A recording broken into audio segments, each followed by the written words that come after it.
नमस्कार मित्रांनो, मी प्रवीण राऊत. आज आपण या ठिकाणी इथे राज्यसेवा कॉम्प्रिहेन्सिव्ह टेस्ट नंबर 1 इकॉनॉमी हा सेशन आपण इथे लक्षात घेणार आहोत. याच्यामध्ये जवळपास 15 क्वेश्चन्स आहेत. तर चला आपण एक एक क्वेश्चन इथे सुरुवात करूयात. पहिला जो काही क्वेश्चन आहे तो आहे करंट बेस, ज्याच्यामध्ये तुम्हाला माहित असेल की काही दिवसांपूर्वी आपल्याला गोल्ड एटीएम वरती प्रश्न आलेला आहे आणि एक्झॅक्टली त्याच दृष्टिकोनातून आपण इथे व्हाईट लेबल एटीएम याच्यावरती हा क्वेश्चन डिझाईन केलाय. तर हा जो काही क्वेश्चन आहे तो अशा प्रकारचा आहे: भारतातील पहिले व्हाईट लेबल एटीएम सुरू करण्यासाठी कोणती प्रसिद्ध कंपनी यांनी पुढाकार घेतलेला आहे? फक्त याच्यामध्ये या क्वेश्चन्स मध्ये थोडंसं एक सुरुवात अशी असायला हवी होती की अशी कोणती एटीएम सिस्टीम आहे की ज्याच्यामध्ये आपण युपीए अनेबल सिस्टीम याच्यामध्ये आपण सुरू केलेली आहे. आता युपीए अनेबल सिस्टीम म्हणजे काय तुम्हाला माहिती आहे. जसं की आपण एखाद्या दुकानावरती जेव्हा जातो पेमेंट करण्यासाठी आपण डायरेक्टली क्यूआर कोड स्कॅन करत असतो. एक्झॅक्टली इथे सुद्धा या युपीए अनेबल एटीएम मध्ये सुद्धा आपल्याला कोणत्याही प्रकारची इथे आपल्याला कार्डची आवश्यकता नाही. डायरेक्टली आपण आपल्या मोबाईल थ्रू हा जो काही बारकोड असेल त्यांचा तो आपण स्कॅन करू शकतो आणि डायरेक्टली आपण पैसे मिळवू शकतो. तर अशा प्रकारचं आपल्या भारतामध्ये आपण पहिलं व्हाईट लेबल एटीएम आणि विशेषतः ते युपीआय अनेबल आहे अशा प्रकारचं एटीएम आपण कोणत्या कंपनीने स्टार्ट केलं असेल तर ह्या कंपनीचं नाव आहे हिताची कंपनी. आता आपल्याला हे लक्षात घ्यायचं मित्रांनो की जे काही एटीएम्स असतात प्रामुख्याने याचे 3 प्रकार पडतात. एक एटीएमचं नाव आहे जनरल एटीएम, दुसऱ्या प्रकारचं नाव आहे ब्राउन लेबल एटीएम आणि तिसरा जो काही प्रकार आहे तो आहे व्हाईट लेबल एटीएम. तर लक्षात घ्या जो की क्वेश्चन होता तो व्हाईट लेबल एटीएम वरती नव्हता, तो प्रश्न होता व्हाईट लेबल युपीआय अनेबल याच्यावरती तो प्रश्न होता. लक्षात घ्या जर तुम्हाला असा जर प्रश्न आला की भारतातील पहिलं व्हाईट लेबल एटीएम कोणतं आहे तर लक्षात घ्या इंडिकॅश नावाची एक कंपनी आहे जी टाटाचीच कंपनी आहे. तर त्यांनी हे सर्वप्रथम इंडिकॅश नावाचं एटीएम याची सुरुवात केलेली आहे हे लक्षात घ्या. म्हणजे व्हाईट लेबल एटीएम ची सुरुवात केली असेल इंडिकॅश या कंपनीने. विशेषतः जे काही UPI enable white label ATM आहे याची सुरुवात केलेली आहे हिताची कंपनी. या 2 गोष्टींमध्ये इथे लक्षात घ्या. आता याच्यामध्ये आपण जर एटीएम जर लक्षात घेतला तर बँक एटीएम म्हणजे काय. समजा एखादी bank of Maharashtra he bank आहे आणि त्यांनी स्वतःच एटीएम चालू केलं तर अशा प्रकारची स्वतःची बँक आहे आणि स्वतःच एटीएम आहे याला म्हणतो आपण बँक एटीएम. त्याच्यानंतर आहे ब्राउन लेबल आणि दुसरा आहे व्हाईट लेबल. आता ह्या जे काही 2 सिस्टीम्स आहेत या सिस्टीम मध्ये जी काही बँक आहेत जसं की बँक ऑफ महाराष्ट्र यांचा बँकिंग सिस्टीम आणि एटीएम मॅनेज करणं थोडंसं अवघड असते. मग अशा वेळेस ते आउटसोर्स करत असतात. हे एटीएमचं आउटसोर्स करणं म्हणजे काय तर याचे हे 2 प्रकार आहे. एक आहे ब्राउन लेबल आणि दुसरं आहे व्हाईट लेबल. फक्त याच्यामध्ये लक्षात घ्या ब्राउन लेबल मध्ये जे काही एटीएम असतात त्याच्यामध्ये त्या संबंधित स्पॉन्सर्ड बँकचं नाव असते प्रॉपर. परंतु व्हाईट लेबल मध्ये अनेक प्रकारच्या बँक ज्या असतात त्या व्हाईट लेबल मध्ये या ठिकाणी इथे काम करत असतात आणि विशेषतः यामध्ये कोणत्याही बँकेचा जो काही लोगो आहे तो नसतो. समजा तुम्ही व्हाईट लेबल मध्ये एटीएम मध्ये गेला असाल तर तुम्हाला तिथे कोणत्याही बँकेच्या माध्यमातून तुम्हाला पैसे काढता येईल. मग ती एसबीआय असेल, बँक ऑफ महाराष्ट्र असेल किंवा कोणतीही असेल तर तुम्हाला याच्यातून पैसे काढता येऊ शकतात. कारण की याला काय म्हटलेलं आहे सरळ सरळ ऑल स्पॉन्सर्ड बँक, ज्याच्यामध्ये हे आउटसोर्स या ठिकाणी इथे केलेलं आहे. तर मित्रांनो याच्यामध्ये असे बेसिक फरक आहे समजून घ्या. आता याच्यामध्ये आपल्याला येणाऱ्या कालामध्ये युपीआय अनेबल याच्यावरती प्रश्न येऊ शकतो म्हणून आपला हा क्वेश्चन इथे दिसतोय. याचं उत्तर आहे हिताची कंपनी. चला पुढचा प्रश्न आपण इथे लक्षात घेऊयात. आता याबरोबर आणखीन एक गोष्ट लक्षात घ्यायची की एटीएमचे प्रकार काही आहेत त्यांच्या कलरनुसार त्याचे आपण प्रकार लक्षात घेतो. जसं की व्हाईट लेबल एटीएम म्हणजे काय, ज्याच्यामध्ये जे काही ओन आहे म्हणजे मालकी असेल किंवा ऑपरेशन आहे हे कोण करत असते, नॉन बँकिंग इन्स्टिट्यूट करत असते. समजा कोणती नॉन बँकिंग इन्स्टिट्यूट असेल. While cash is provided by the sponsored bank, फक्त स्पॉन्सर्ड बँक त्याला कॅश देण्याचं काम करते. नंतर आहे या ठिकाणी इथे ब्राउन लेबल. ब्राउन लेबल मध्ये सुद्धा लक्षात घ्या own by the bank but जे काही ऑपरेशन वगैरे असतात किंवा मेंटेनन्स असते ते कोण करत असते, आउटसोर्स पद्धतीने हे केलं जातं. आता ग्रीन लेबल एटीएम म्हणजे काय तर ग्रीन लेबल या शब्दाचा अर्थ हा होतो की ज्याच्यामध्ये आपण ऍग्रिकल्चर ट्रान्झॅक्शन लक्षात घेतलो. ऑरेंज मध्ये काय महत्वाचं आहे ज्याच्यामध्ये जे काही शेअर्स असतात शेअर मार्केट्स त्याच्यामधले तिथे ट्रान्झॅक्शन होत असतात. येलो लेबल एटीएम मध्ये ई कॉमर्स संदर्भात इथे आपले ट्रान्झॅक्शन होत असतात. आणि पिंक लेबल याचा जो काही अर्थ आहे तो आहे वुमन बँकिंग संदर्भात. तर आपल्याला या ठिकाणी 1 लाईनर हा प्रश्न इथे येऊ शकतो, थोडस लक्षात घ्या. पिंक काय आहे, येलो काय आहे, ऑरेंज काय, ग्रीन काय, ब्राऊन काय. तर अशा प्रकारे आपण क्वेश्चन्स आणि त्याचं बॅकग्राऊंड थोडस आपण इथे लक्षात घेतलेलं आहे. आता पुढचा प्रश्न आपण इथे लक्षात घेऊयात. जे तुम्हाला मी सांगितलं ना युपीआय हिताची तर हेच आहे एक्झॅक्टली, याला म्हणतो आपण युपीआय एनेबल एटीएम. आणि जर समजा व्हाईट लेबल जर विचारला असेल तर उत्तर काय असेल, इंडी कॅश.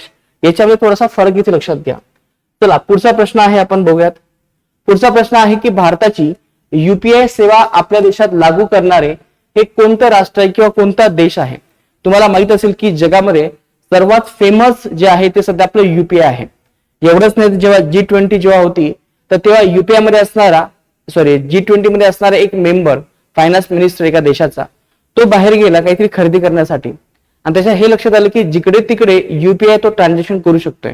त्याला हे आश्चर्य वाटलं की एवढ्या मोठ्या देशामध्ये आणि एवढ्या सगळ्या गोष्टी इथे सहज अवेलेबल आहेत, म्हणजे जे काही ऑनलाईन ट्रान्झॅक्शन आहेत तर सहज अवेलेबल आहेत. आणि त्यामुळे आज म्हटलं जातं जगामध्ये की युपीआय सिस्टीम जी आहे ती जगामध्ये आपण काय करू शकतो, एक्सपोर्ट करू शकतो. इव्हन एवढंच नाही तर जे काही दक्षिण आफ्रिका देश आहे त्या देशामध्ये सुद्धा बऱ्याच प्रमाणामध्ये आपण हे करत आलोय. म्हणजे आता आपण त्याच्यासाठी प्रयत्न करतोय. सिंगापूर असेल, मलेशिया असेल, इथे सुद्धा आता युपीआय वरती काम केलंय. पण तुम्हाला असा प्रश्न येऊ शकते की सर्वप्रथम कोणत्या राष्ट्राने याची सुरुवात केलेली आहे त्यांच्या देशामध्ये, तर त्या देशाचं नाव आहे नेपाळ. हे इथे लक्षात ठेवा. लक्षात घ्या, आपण इथे असे क्वेश्चन घेतलेले आहेत की जे थोडेसे एक्स्ट्रा ऑर्डिनरी आहेत, पहिले आहेत, किंवा ज्याच्यामध्ये आपण म्हणतो ना काहीतरी बिगेस्ट काहीतरी न्यूज आहे, त्याच्यामध्ये हे लक्षात घ्यायचं उत्तर काय असेल, Nepal. Nepal first country on India's UPI platform. आता लगेच काही दिवसापूर्वी सिंगापूरने सुद्धा घेतलेला आहे. आता हा जो काही प्रश्न आहे हा रेमिटन्सेस वरती प्रश्न आलेला आहे. आता रेमिटन्सेस म्हणजे काय आहे ते तुम्हाला माहित असेल की समजा एखादा भारताचा नागरिक जर दुसऱ्या देशावर जर गेला असेल आणि जर समजा तो तिथून जर भारतामध्ये जर पैसे पाठवत असेल तर अशाला आपण रेमिटन्सेस असं म्हणतो. रेमिटन्सेस म्हणजे काय की देशाचा नागरिक तो बाहेरच्या देशामध्ये गेला आणि तिथून भारताला पैसे पाठवतो, याला म्हणतो आपण रेमिटन्सेस. आणि लक्षात घ्या मित्रांनो, आतापर्यंत जगामध्ये सर्वात जास्त रेमिटन्सेस असणारा देश कोणता आहे, तर या देशाचं नाव आहे भारत. जगामध्ये सर्वात जास्त रेमिटन्सेस भारतानेच पाठवलेले आहे आणि हा जो आकडा आहे सध्या $100 पेक्षा जास्त गेलेला आहे. $100 बिलियन आपण त्याला म्हणूया, याच्यापेक्षा तो जास्त गेलेला आहे, हे लक्षात घ्या. आता याच्यामध्ये हा जो क्वेश्चन आपण डिझाईन केला तो अशा प्रकारचा आहे की कोणत्या देशांना आपल्याला सर्वात जास्त रेमिटन्सेस मिळतो, तर हे आपल्याला इथे लक्षात घ्यायचं आहे. याच्यावरती आपल्याला येणाऱ्या परीक्षेमध्ये इथे क्वेश्चन येण्याची इथे आपल्याला अपेक्षा आहे. तर सर्वात जास्त आहे भारत, $100 बिलियन पेक्षा हे जास्त आहे. आणि आताच्या 2024 नुसार हा आकडा झालेला आहे जवळपास $111 बिलियन, हे लक्षात घ्या. त्याच्यानंतर याच्यामध्ये आपण जर विचार केला की कोणत्या कंट्रीचा नंबर लागतो, तर पहिली कंट्री आहे UAE, युनायटेड अमिराती. त्याच्यानंतर आहे USA, नंतर आहे सौदी अरेबिया, पाकिस्तान, कुवेत. आता हे एवढं लक्षात ठेवायची आवश्यकता नाही, फक्त पहिले 4 लक्षात ठेवा, UAE, USA, सौदी अरेबिया आणि पाकिस्तान. इथून सुद्धा आपला या ठिकाणी पैसा मिळत असतो. मग तुम्हाला प्रश्न पडला असेल की सर पाकिस्तानमधून हा पैसा कसा काय येतो, तर लक्षात घ्या, जे काही लोक पाकिस्तानमध्ये आहेत आणि जे भारतामध्ये आहेत, काही आपण त्याला म्हणतो रिलेटिव्ह आहेत, मग अशा वेळेस ते पैसे देणं घेणं करत असतात. तर या दृष्टिकोनातून सुद्धा भारताला पाकिस्तानमधून पैसे मिळत असतात. तर याच्यामध्ये पहिला आहे UAE, USA, सौदी अरेबिया आणि पाकिस्तान. एक्झॅक्टली प्रश्न आपला हा याच्यावरतीच आहे. बघा याच्यामध्ये कोणता ऑप्शन असेल, अमेरिका, UAE, इंग्लंड. अमेरिका नाहीये, नंबर देश 1 आहे आपला UAE, नंतर कोण आहे अमेरिका, नंतर आहे सौदी अरेबिया. तर इथे जो काही रेफरन्स आहे तो आपला कितवा असेल, या ठिकाणी इथे दुसरा असेल, हे लक्षात घ्या. आता याच्यामध्ये इथे आपल्याला इंग्लंड हा शब्द दिलेला आहे. तर हा जो काही डेटा आहे हा आपला कदाचित 2022चा असेल किंवा 21चा असेल, पण याच्यामध्ये लेटेस्ट नुसार काय उत्तर असेल, इथे पाकिस्तान. हे थोडीशी लक्षात ठेवा. याचं उत्तर आहे 2. चला पुढे जाऊयात. आपण इथे लक्षात घेतलेलं आहे. आता दुसरा क्वेश्चन आहे की जे काही SDG गोल आहे, तुम्हाला माहितच आहे की आपल्या देशामध्ये किंवा जगामध्ये आपण एक सुरुवात केलेली आहे शाश्वत विकासाची. तर पहिली सुरुवात आहे आपली 2001 ते 2015 मध्ये. याच्यामध्ये जगामध्ये आपण MDG गोल्स आपण रिप्रेझेंट केले होते आणि हे प्रामुख्याने विकसनशील आणि विकसित देशासाठी होते. त्याच्यानंतर आपण 2016 पासून तर 2030 पर्यंत आपण हे उद्दिष्ट आपण जगासाठी ठेवले, म्हणजे संपूर्ण देशासाठी ठेवलेले आहे. आणि याच्यामध्ये आपण टार्गेटचं नाव ठेवलेलं आहे SDG. तर लक्षात घ्या, आपल्या भारतामध्ये सुद्धा आपण हे SDG टार्गेट पूर्ण करत असतो.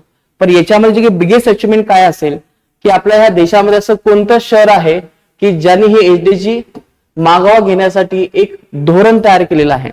तर ते पहिलं शहर कोणतं आहे, तर या शहराचं नाव काय असेल, बघा, वाराणसी, हैदराबाद, मुंबई आणि भोपाळ.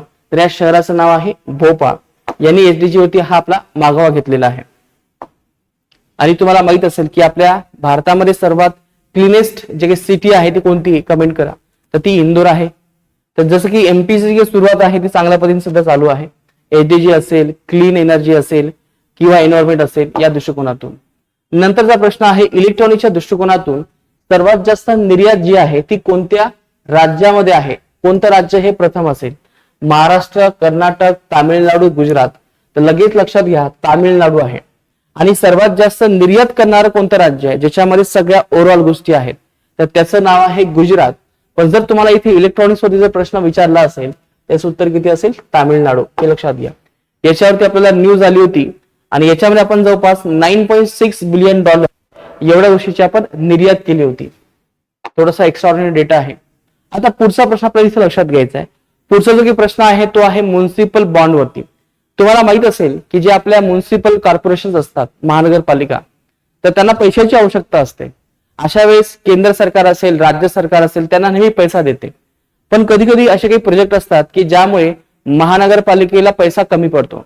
मग अशा वेळेस महानगरपालिका स्वतःहून तो पैसा उभारू शकतात शेअर मार्केटच्या माध्यमातून किंवा त्यांच्या बॉन्डच्या माध्यमातून. तशा प्रकारचा अधिकार आपण म्युनिसिपल कॉर्पोरेशनला दिलेला आहे. मग यामध्ये आपल्याला हे लक्षात घ्यायचंय की सर्वप्रथम म्युनिसिपल बॉन्ड जो आहे तो कोणी आणला असेल, याच्यावरतीच हा प्रश्न आहे. त्याच्यानंतर म्युनिसिपल बॉन्ड मध्ये आणखी एक बॉन्ड येतो, त्याचं नाव आहे ग्रीन बॉन्ड. ग्रीन बॉन्ड या शब्दाचा अर्थ हा होतो की पर्यावरणाच्या दृष्टिकोनातून आपण जे काही प्रकल्प आणणार आहोत, जसं की सोलर एनर्जी असेल, वॉटर ट्रीटमेंट प्लॅन असतील, ज्याच्यामध्ये पर्यावरणाचा फायदा होणार आहे, क्लीन एनर्जी तयार होणार आहे, अशा प्रकल्पासाठी आपण जो काही पैसा उभारत असतो त्याला म्हणतो आपण या ठिकाणी ग्रीन बॉन्ड. तर या दृष्टिकोनातून इथे आपल्याला प्रश्न आहे. लक्षात घेत की काय काय प्रश्न आहे. बघा, ग्रीन बॉन्ड जाहीर करणारे इंदोर महानगरपालिका ही प्रथम महापालिका आहे. नंतर आहे चौथ्या औद्योगिक क्रांतीसाठी स्थापन करण्यासाठी आपण तेलंगणाची आपण इथे निवड केलेली आहे. तर लक्षात घ्या, हे जे काही विधान आहे मित्रांनो ते बरोबर आहे. तेलंगणामध्ये हैदराबाद या शहरामध्ये आपण सध्या इंडस्ट्री 4.0 याची आपण इथे सुरुवात केलेली आहे. मला तुम्हाला प्रश्न पडला असेल की सर इंडस्ट्री 4.0 काय आहे आणि आपल्याला का महत्वाचं आहे? तर लक्षात घ्या मित्रांनो, जगामध्ये अनेक प्रकारच्या अशा क्रांत्या होऊन गेलेल्या आहेत. जसं की तुम्हाला माहितच आहे, भारतामध्ये सुद्धा क्रांती झाली, पण ती राजकीय क्रांती होती. पण उद्योगाच्या दृष्टिकोनातून जी काही क्रांती झालेली आहे त्याला आपण म्हटलेलं आहे औद्योगिक क्रांती, इंडस्ट्री 1.0. आता ही जी काही क्रांती आहे मित्रांनो ती झाली असेल जवळपास 1750 मध्ये. तुम्हाला माहित असेल की जवळपास माणूस जे काही वस्तू निर्माण करत होत्या ते हाताने करत होता. यामुळे जे काही उत्पादन आहे ते मोठ्या प्रमाणामध्ये वाढत नव्हतं.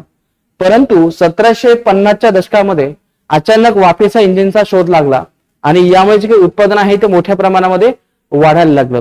आणि हे जे काही पिरियड आहे यालाच म्हटलं आपण इंडस्ट्री 1.0. आणि इथूनच औद्योगिक क्रांतीला इथे सुरुवात झाली असेल. त्याच्यानंतर आपला हा आहे इथे दुसरा पिरियड. दुसरा पिरियड कधी असेल तो आहे 1920 पासून. तुम्हाला माहित असेल की 1920 पासून आपल्या जगामध्ये जे काही उत्पादन आहे ते कसं व्हायला लागलं असेल, ते आहे ऑटोमेशन सिस्टीम पद्धतीने. ऑटोमेशन म्हणजे काय की सगळा जो काही कारभार चालतो तो ऑटोमेशन मध्ये चालतो. तो हा कारभार चालतो आपल्या असेंब्लीमध्ये. म्हणजे एक वस्तू निर्माण केली जात नाही, तर याच्यामध्ये आपण काय करत असतो, एकाच असेंबल लाईन मध्ये आपण अनेक गोष्टी एका ठिकाणी इथे असेंबल करत असतो. जसं की तुम्हाला माहिती आहे की एक कार निर्माण करण्यासाठी जवळपास तुम्हाला 100 दिवस लागतात जर वेगवेगळी तयार केली तर. पण जर आपण असेंबल लाईन मध्ये जर केलं असेल तर हार्डली एका मिनिटामध्ये एक कार तयार होते. म्हणजे ऑटोमेशन आणि असेंब्लीचा हा जमाना आलेला आहे. आणि याला प्रोत्साहन कोणी दिलं असेल तर ते आहे इलेक्ट्रिसिटी. याच्यामध्ये खूप सारं प्रोत्साहन आलेलं आहे, कारण की या इलेक्ट्रिसिटीमुळे जे आपल्या मशीन्स असतील यांचा स्पीड वाढलेला आहे. लक्षात घ्या, इथे जे आहे ते आहे आपलं वाफेचं इंजन. आणि इथे जो काही स्पीड पकडलेला असेल हा कोणी स्पीड पकडलेला आहे, विजेने इथे स्पीड पकडलेला आहे. त्याच्यानंतर आपल्या देशामध्ये 1960च्या दशकापासून कॉम्प्युटरचा शोध लागायला सुरुवात झाली आणि यामुळे कॉम्प्युटर आपल्या सिस्टीम मध्ये आलं. म्हणजे इथे मोठ्या प्रमाणामध्ये डिजिटल टेक्नॉलॉजी या ठिकाणी आलेली आहे. जे काही कॉम्प्युटर्स आहेत ते इथे आलेले आहेत. तर त्यामुळे हे ऑटोमेशन जी काही सिस्टीम आहे ती आणखीनच फास्ट होऊ लागली. आणि त्याच्यानंतर आज जगामध्ये जर आपण इथे बघितलं, इंडस्ट्री 4.0 हे आहे इंडस्ट्री 3.0, हे आहे इंडस्ट्री 2.0. तर असे हे सगळे वर्जन आहे. म्हणजे अशा विशिष्ट टप्प्याला खूप सारं त्याला प्रोत्साहन मिळालेलं आहे उत्पादनासंदर्भात, म्हणून आपण हे अशा प्रकारचे टप्पे तयार केले असेल. आता इंडस्ट्री 4.0 म्हणजे काय, ज्याची सुरुवात 2011 पासून झालेली आहे असं म्हटलं जातं. जर्मनी या देशाने याची सुरुवात केली असं जगामध्ये म्हटलं जातं. आणि आता जग जे असेल पुढच्या 40 वर्षामध्ये ते प्रामुख्याने इंडस्ट्री 4.0 असेल. आता इथे तुम्हाला प्रश्न पडला असेल की इंडस्ट्री 4.0 म्हणजे काय. तर मित्रांनो, आपण जे उत्पादन घेणार आहोत याच्यामध्ये माणसाचा हस्तक्षेप जो आहे तो खूपच नगण्य असेल. कारण की जे उत्पादन जे होणार आहे ते कोण करणार आहे, जे आपले AI आहेत, आर्टिफिशियल इंटेलिजन्स, जे काही रोबोट्स आहेत त्याचे उत्पादन करणार आहेत. एवढंच नाही, 3D प्रिंटिंग असेल त्याच्या माध्यमातून इथे उत्पादन होणार आहे. थिंग्स ऑफ इंटरनेट यांच्या माध्यमातून हे सगळं उत्पादन होणार आहे. म्हणजे जे काही टेक्नॉलॉजी आहे आज आपण जे काही बघतोय, सगळ्यांना एकत्रित करून आपण एक कॉन्क्रीट एक प्लॅन तयार करणार आहोत उत्पादनाचा, ज्याच्यामध्ये स्पीड हा खूप अनेक पटीने वाढलेला असेल. म्हणून आपण याला म्हणतो इंडस्ट्री 4.0. याची सुरुवात अजून भारतामध्ये झाली नाहीये. भारत सध्या या स्टेजवरती आहे इंडस्ट्री 3.0. पण भारताचा हा प्रयत्न आहे की यासाठी आपल्याला इथे रेडी राहायचंय. या दृष्टिकोनातून सध्या आपण जे काही वर्ल्ड इकॉनॉमिक फोरम होती त्याच्यामध्ये जो काही पुढाकार घेतला होता आपण, याच्या अंतर्गत आपण एक केंद्र भारतामध्ये स्थापन केलेलं आहे आणि हे आहे हैदराबादला. आणि मित्रांनो, ही न्यूज खूपच महत्वाची, येणाऱ्या परीक्षेला आपल्याला ही महत्वाची आहे, येऊ शकते, म्हणूनच आपण या ठिकाणी हा क्वेश्चन इथे घेतलेला आहे. तर लक्षात घ्या, हे जे काही विधान आहे ते आपल्या या ठिकाणी इथे बरोबर आहे. नंतर आहे भारतातील पहिला म्युनिसिपल बॉन्ड जो आहे तर बंगळुरू महानगरपालिकेने किंवा महापालिकेने 1998 मध्ये जाहीर केलेला आहे.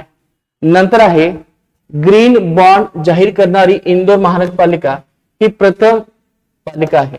तर लक्षात घेऊ, आपण याचं थोडंसं याच्यामध्ये बेसिक मध्ये जाऊयात.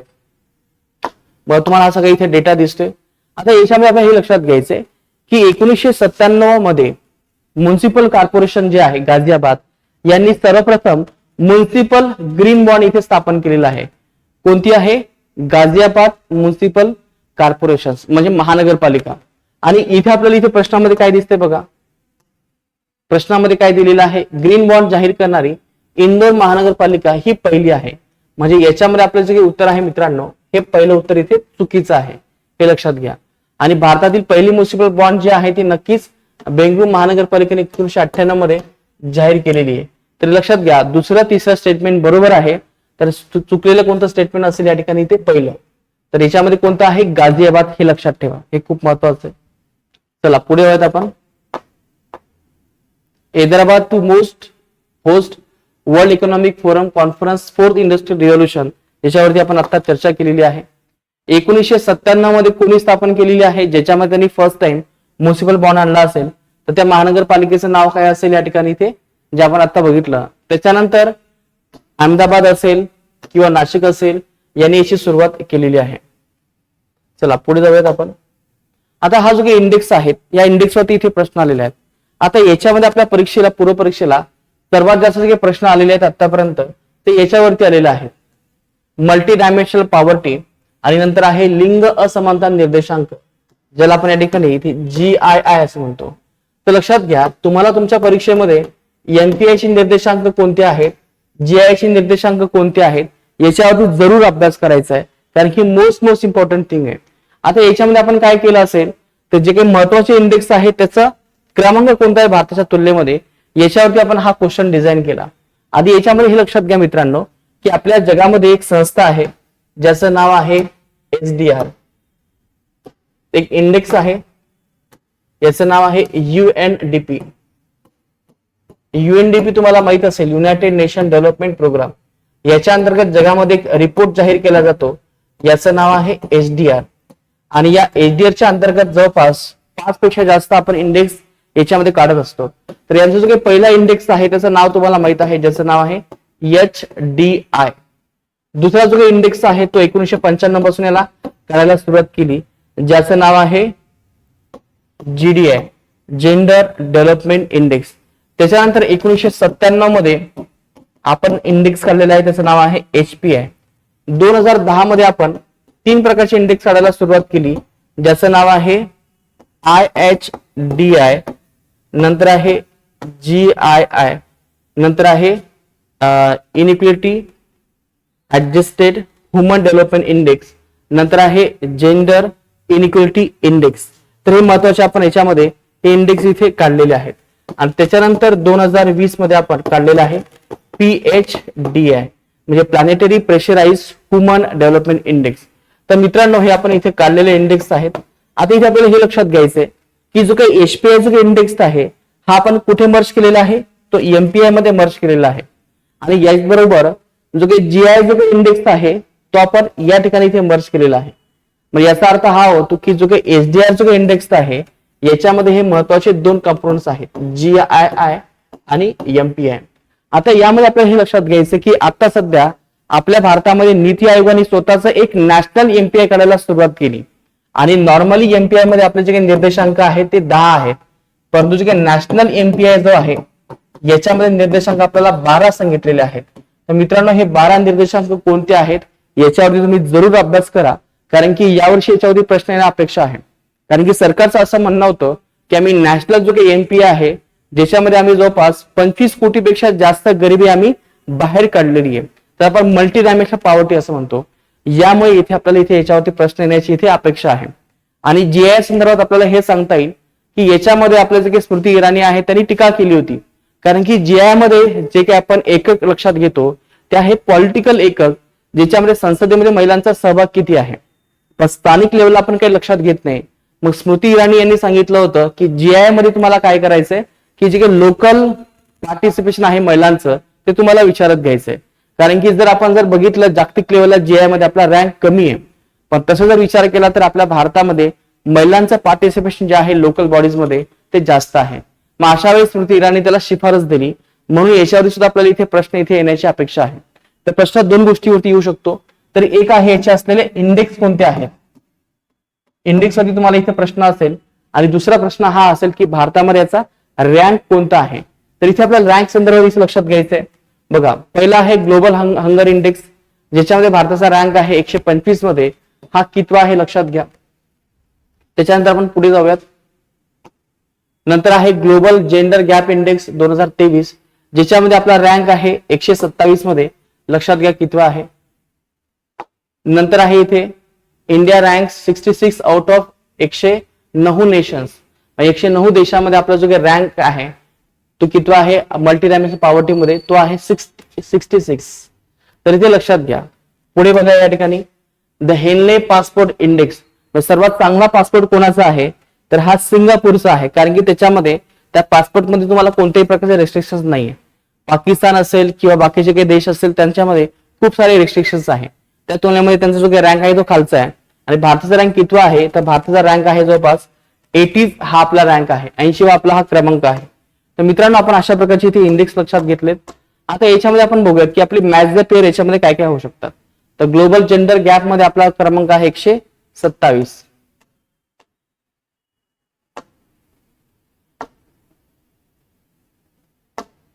तर लक्षात घ्या इथे आपला क्रमांक इथे लावायचे आहेत. जागतिक बुक निर्देशांकामध्ये आपला क्रमांक कितवा आहे 127 आहे. नंतर हेन्सली पासपोर्ट निर्देशांकामध्ये आपला क्रमांक आहे या ठिकाणी इथे 80. तर लक्षात घ्यायचं उत्तर किती असेल या ठिकाणी इथे, सॉरी उत्तर किती असेल या ठिकाणी इथे, हा तिसरा पेअर इथे मॅच होतो आपला. हे थोडस इथे वेगळं झालंय.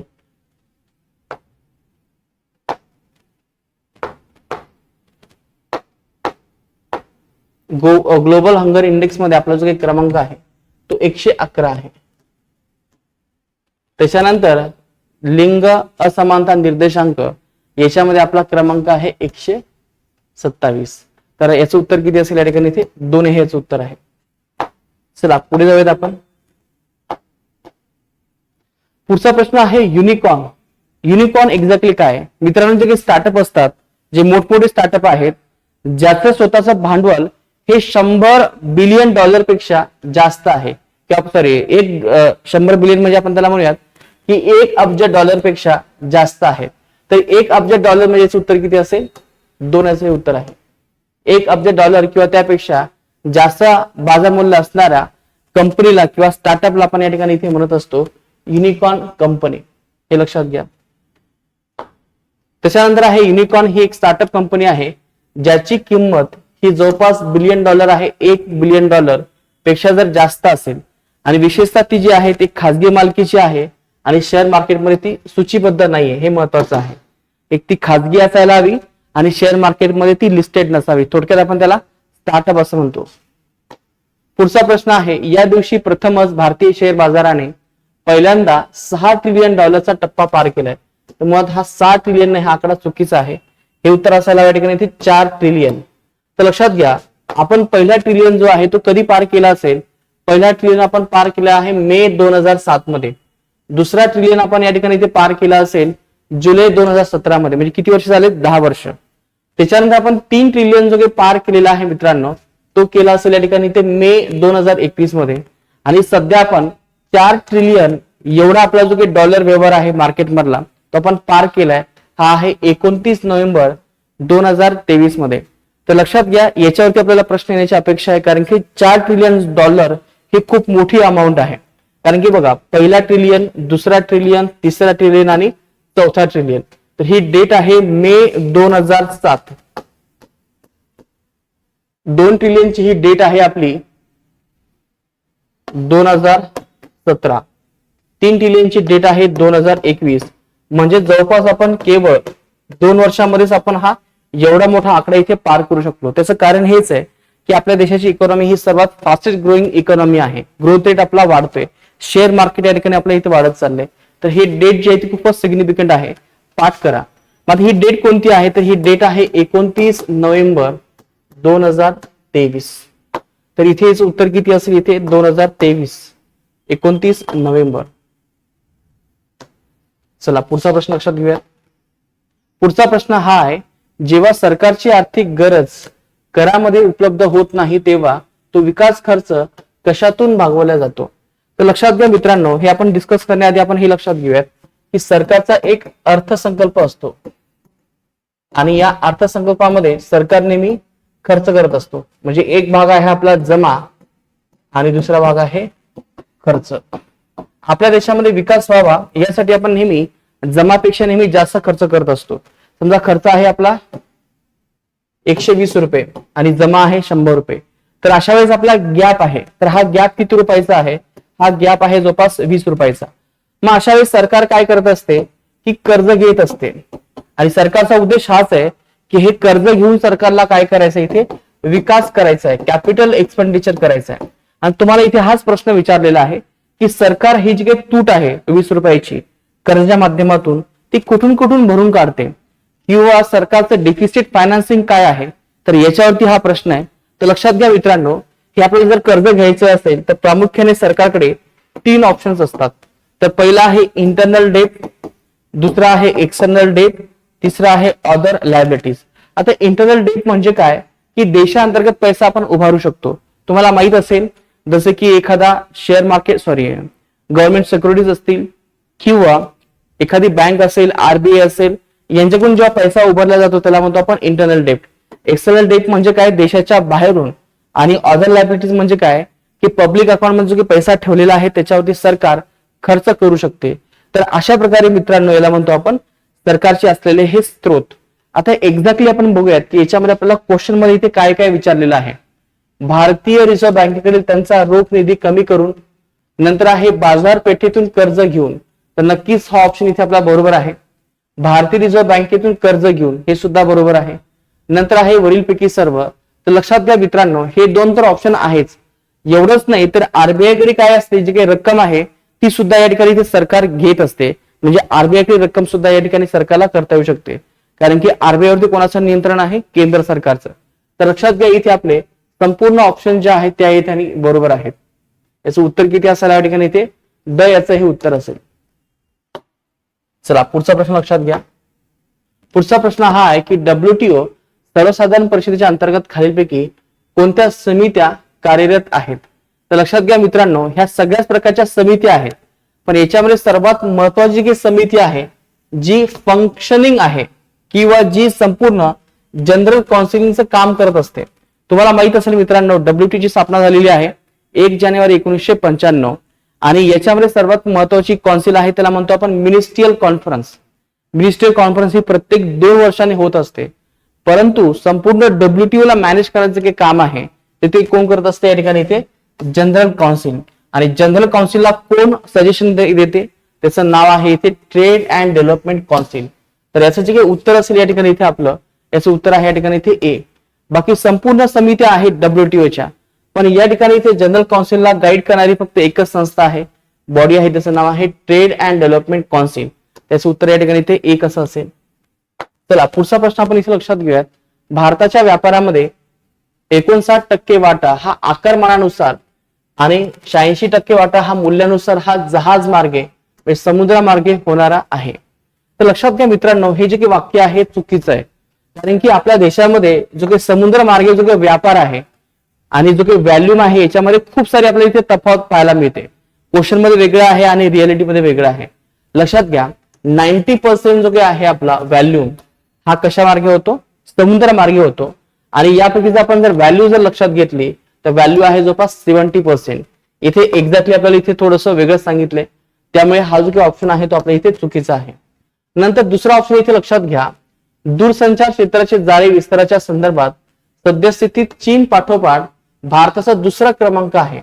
लक्षात घ्या मित्रांनो, भारताचा दुसरा क्रमांक आहे हे जे काही वाक्य आहे ते बरोबर आहे, पण नंबर 1 ला चीन नाही आहे. तर नंबर 1 ला जो काही क्रमांक लागतो तो आहे अमेरिकेचा. त्यामुळे हे जे काही विधान आहे ते आपल्या इथे चुकीचं आहे. म्हणजे या ठिकाणी बघा ब ऑप्शन हा चुकीचा आहे. आणि दूरसंचार क्षेत्राला उत्तेजन देण्यासाठी भारत सरकारने 2012 मध्ये एक पॉलिसी निर्माण केली, याचं नाव आहे राष्ट्रीय दूरसंचार धोरण. तर हे वाक्य या ठिकाणी इथे बरोबर आहे. म्हणजे अ आणि क बरोबर आहेत, फक्त ब इथे आपल्याला चुकीचं आहे. याचं उत्तर या ठिकाणी किती असेल 2. चला पुढचा प्रश्न आपण बघूयात. पुढचा प्रश्न हा आहे, भारतामध्ये 1991 नंतर आपण जे काही कर सुधारणा समिती आहे यांची अंमलबजावणी करण्यात आलेली आहे. कारण की 1991 नंतर आपल्याला जो काही टॅक्स स्लॅब आहे, टॅक्स रेट्स आहेत ते आपल्याला शिथिल करावे लागलेत, कमी करावे लागले. त्याचं कारण हे की देशामध्ये आपल्याला फॉरेन कंपन्या यायला हव्यात, देशामध्ये जे काही औद्योगिकरण आहे ते वाढायला हवं, या दृष्टिकोनाने इथे प्रयत्न झालेले आहेत. तर यामध्ये आपल्याला ऑप्शन्स दिलेले आहेत की कोणकोणते आपण टॅक्स रिफॉर्म्स केलेत. तर यामध्ये सर्वात महत्त्वाचं आहे आपण वॅट आणलेलं आहे 1 एप्रिल 2005 मध्ये. तर हे विधान इथे आपलं बरोबर आहे. ज्याच्यामध्ये आपण 21 राज्यामध्ये आपण हे आणलं होतं, तेव्हा आपण कर आणला असेल. कारण की 1991 नंतर आपल्या देशामध्ये सर्व्हिसेस वाढलं होतं, पण सर्व्हिस सेक्टरमध्ये आपला टॅक्स नव्हता, म्हणून सरकारने 1993-94 मध्ये 94-95 मध्ये हा टॅक्स इथे आणलेला आहे. म्हणजे कर सुद्धा विधान आपल्या इथे बरोबर आहे. नंतर महामंडळ कर जो आहे तो 30% आपण कमी केलेला आहे. वैयक्तिक कर कमी करणे किंवा कमी स्लॅब करणे हे सुद्धा याच्यामध्ये इथे इन्क्लूड आहे. म्हणजे याचं उत्तर काय आहे या ठिकाणी इथे 4 याचं उत्तर असेल. तर आता पुढचा प्रश्न आहे मित्रांनो. तर जवळपास आपण इथे 15 क्वेश्चन इथे बघितलेले आहेत. तर मित्रांनो, जेव्हा आपण हे सगळं बघत असतो, टेस्ट सोडत असतो, तर याच्यामध्ये आपली रिव्हिजन होणं अपेक्षित आहे. आणि एक्झॅक्टली क्वेश्चनच्या माध्यमातून जर तुम्हाला एखादा जर फॅक्ट क्लिअर नाही झाला किंवा समजला नसेल तर अशा वेळेस तुम्हाला तुमच्या बुकमध्ये जाऊन परत एकदा याच्यावरती थोडीशी रिव्हिजन करायची. कारण की क्वेश्चन जस्ट एक तुमचा एक आराखडा आहे की ज्यामुळे तुम्हाला कळतं की तुमची रिव्हिजन किती झालेली आहे आणि तुम्हाला आणखीन किती अभ्यास करायचा आहे. तर मित्रांनो, चला आज आपण इथे थांबूयात.